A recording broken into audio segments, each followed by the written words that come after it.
आज हम भारतीय नागरिक सुरक्षा संहिता 2023 की धारा 4 का अध्ययन करेंगे और इसका अध्ययन हम हमारे नोट्स से करेंगे।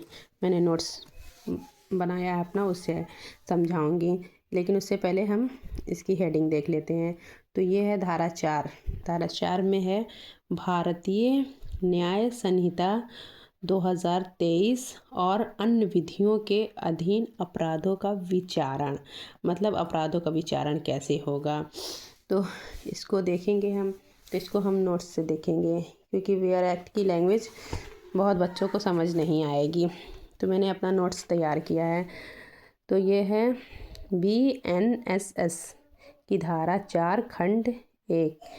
ये कहता है भारतीय नागरिक सुरक्षा संहिता सभी अपराधों पर लागू है, चाहे उन्हें कहीं भी दंडनीय क्यों ना बनाया गया है। किंतु धारा 4 क्लास 2 के अनुसार यदि कोई कार्य अथवा लोप किसी विशेष विधि द्वारा दंडनीय बनाया गया है, उसमें विशेष प्रक्रिया अंतर्वृष्ट हो, तो विशेष विधि भारतीय नागरिक सुरक्षा संहिता पर प्रभावी होगी। ओके, तो ये तो यहाँ तक हो गया। ये तो धारा 4 है, लेकिन उससे पहले हम ये देखेंगे कि अपराधों का क्या चरण है, अपराधों का वर्गीकरण क्या है। ठीक, तो पहले हम उसका चरण देखेंगे। तो ये है संपूर्ण आपराधिक मामला 3 चरणों में विभक्त है।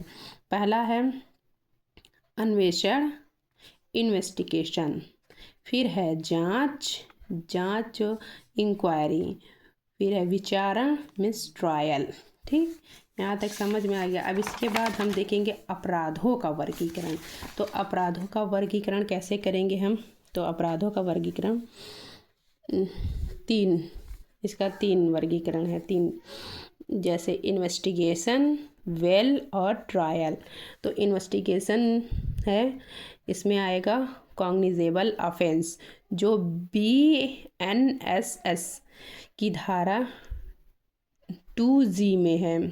ठीक, क्या है? कॉग्निजेबल ऑफेंस, इसे देख लीजिएगा।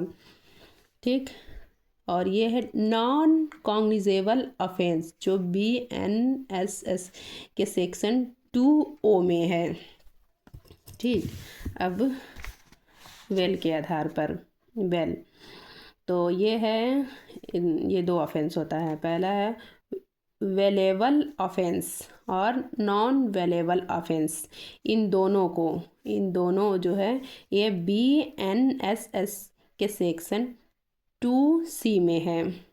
ठीक, उसके बाद ये है ट्रायल के आधार पर ये 2 ऑफेंस है।